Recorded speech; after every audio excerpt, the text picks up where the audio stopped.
1 million illegal immigrants have crossed the border into the United States of America with the general approval of the American media. Now, this is a social disaster.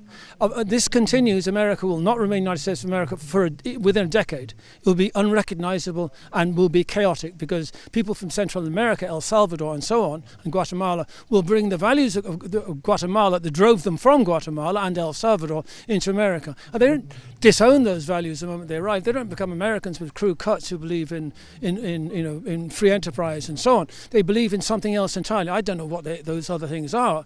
But they won't make good Americans, particularly since they've evaded the law to get into America. And all those El Salvadorans and Guatemalans and Mexicans who did want to become Americans, who did want to observe the law, which is one of the vital ingredients of a civilized society, they will see people who've cheated getting preferential treatment from the American government. They're using the American Air Force to carry hundreds of thousands of illegal immigrants. They're called undocumented migrants. It's as if the government is at fault for not issuing enough documents. They've broken the law. But the American Air Force, USAF, is transporting them all over America so they don't become too visible in Texas. I mean, we don't even need to look across to the USA to see things like this. Our own government are looking at giving amnesty and legal status to tens of thousands of illegal immigrants who are resident of the state. And I don't think anybody really has an idea of how many it is. The only statistic I know of that we're aware of is from the Migrant Rights Centre, who say there's 26,000, but that number hasn't been updated in years. Who knows how many there are? The Migrant Rights Centre is a totally partisan group. It's a single issue advocacy group. Its opinions on anything, not even the temperature of the day or how high the sea is going to rise, is of any interest to anyone. But the Spectator last week, over the last 2 weeks, has done a series of articles on immigration in Britain. They have now discovered, and America, they've now discovered illegal immigration is at least twice what they thought. It might be as high as 10 million, and illegal immigration in America might be as high as 30 million. Not the 11.3 that is the standard figure that is recited by the media the whole time. And one of the things that is a characteristic of journalists is they copy one another. They say the same thing to one another the whole time. They repeat the precious number of 11.3 without saying where they get this figure from. Well, they get the figure from because governments will walk into a group of people and say, how many of you are here illegally? And 2 people put up their hands. And the other 5 who aren't there legally, they won't put up their hands, so they don't get counted. You don't expect criminals to obey an instruction to obey the law. That's not the way criminals behave. And all illegal immigrants are by definition criminals. We don't learn.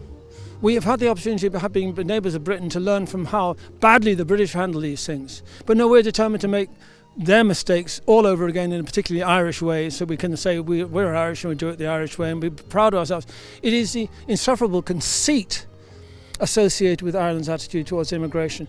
But there won't be conceit in 20 or 30 or 40 years' time when Drogheda or Dundalk or Limerick goes the way of the city that I was born in, Leicester, which is now 54% Asian. And London is now, again, approximately 54, not Asian, but 54 non-British.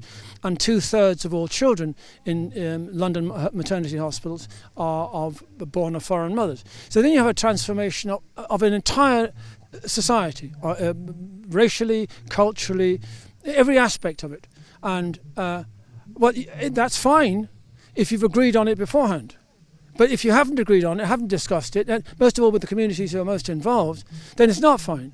And we know from the experience in Britain that the small mining towns in the north of England were not consulted about large-scale immigration from Pakistan. And we know now, after 10 years or so of research, not by newspapers initially, because journalists turned their back on inconvenient truth, about 100,000 white working-class English girls have been groomed and raped by these gangs of Pakistanis in the last 20 years or so. And the various British feminist groups have said nothing about it. They don't attack immigrants. They say nothing about the ruination and spoliation of these poor, hapless, abject working-class girls, because they're working-class and they're white, therefore they don't count. So we do have a new kind of racism in Western Europe, and the racism affects white working-class girls. I imagine the same could be happening in Ireland, but we don't know.